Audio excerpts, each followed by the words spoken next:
मेरी खुली चुनौती है कांग्रेस पार्टी के नेताओं को, कोई बताए कहां किस कानून में लिखा है कि मंडी बंद होगी, कहां लिखा है कि एमएसपी बंद होगा। है कोई कांग्रेस के नेता में दम या विपक्षी दल के नेता में दम जो बताए कि किसी कृषि कानून में कहीं पर भी लिखा है कि मंडी बंद होगी, एमएसपी बंद होगी। आपने कहा मंडियां, अनुराग जी ने कहा मंडियां खत्म नहीं हुई, सही बात है, मंडी इसमें कोई प्रावधान नहीं मंडी समाप्त करने का। 2 मंडियां बन गई हैं, एक निजी मंडी जिसमें टैक्स नहीं लगेगा और एक सरकारी मंडी जिसमें टैक्स लगता है।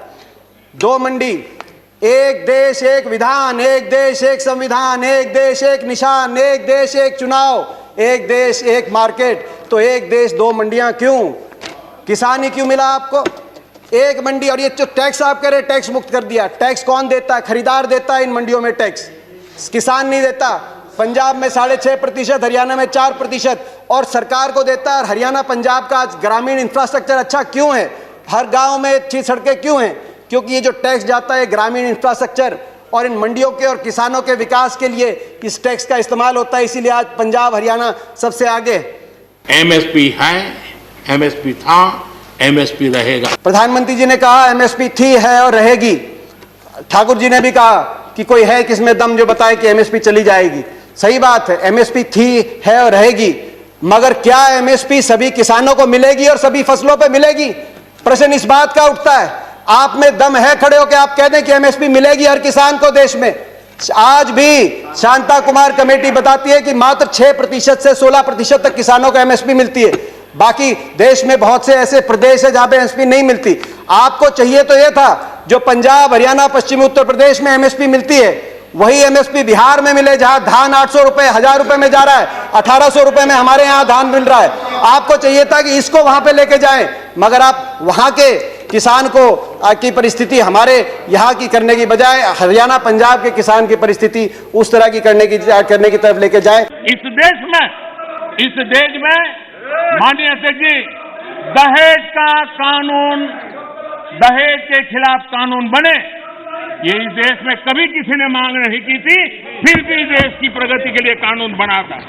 माननीय अध्यक्ष जी, ट्रिपल तलाक, इसके खिलाफ कानून बने, ये किसी ने मांग नहीं की थी, लेकिन प्रगतिशील समाज के लिए आवश्यक है, इसलिए कानून हमने बनाए हैं। हमारे यहाँ बाल विवाह पर रोक, किसी ने मांग नहीं की थी कानून बनाओ, फिर भी कानून बने थे, क्योंकि प्रगतिशील समाज के लिए आवश्यक होता है। कहा गया कि बिन मांगे दिया गया, और बिन मांगे बहुत से कानून दिए गए थे। बाल कानून बिन मांगे दिया गया था, दहेज कानून, ट्रिपल तलाक बिन मांगे, कई बार अच्छे कानून बिन मांगे भी दिए जाते हैं। फर्क है उनमें और इसमें फर्क है। उनमें जिस वर्ग के लिए दिया गया वो वर्ग संघर्ष और आंदोलन के रास्ते पे नहीं आया। बाल कानून लागू हुआ तो दिल्ली को बच्चों ने नहीं घेरा बाल कानून वापस लिया जाए। दहेज का कानून आया तो महिलाएं धरने पे नहीं बैठी कि हमें दहेज देना है, मगर यहां जिस वर्ग के लिए आपने दिया वो वर्ग आज आपके दरवाजे पे आया, दिल्ली के आसपास लाखों की तादाद में बैठा है। हरियाणा सरकार का कॉन्ट्रैक्ट फार्मिंग एक्ट उठाइए, और वो तो हुड्डा जी के समय पारित हुआ था।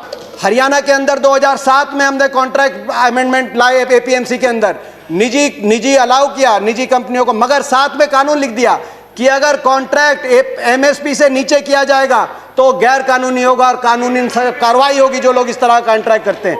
आप कह रहे हैं ज्यादा मिलेगी तो आप कर दीजिए, ये कानूनी प्रावधान देने का आप काम करें। प्राइवेट की बात करें कि आप प्राइवेट का खिलाफत कर रहे हैं, प्राइवेट की खिलाफत नहीं कर रहे। प्राइवेट आए, मगर मंडी के अंदर आने से किसने रोका प्राइवेट को? प्राइवेट मंडी के अंदर आए और एमएसपी से ज्यादा में खरीदे। कह रहे हैं बाहर भाव ज्यादा मिलेगा, विकल्प होगा, बाहर ज्यादा मिलेगा, बाहर ज्यादा भाव मिलेगा प्राइवेट में। तो आपको यह कानून बनाने में क्यों आपत्ति है कि अगर एमएसपी से कम का कोई कॉन्ट्रैक्ट होगा तो वो कानूनी बाध्य, उस पर बाध्य होगा। कान खोलकर सुन लो, ये हुड्डा कमेटी की रिपोर्ट के कारण आए। आपने कहा कि एक शरद पवार जी ने चिट्ठी लिखी थी, आपने कहा कि मुख्यमंत्रियों का समय हुड्डा कमेटी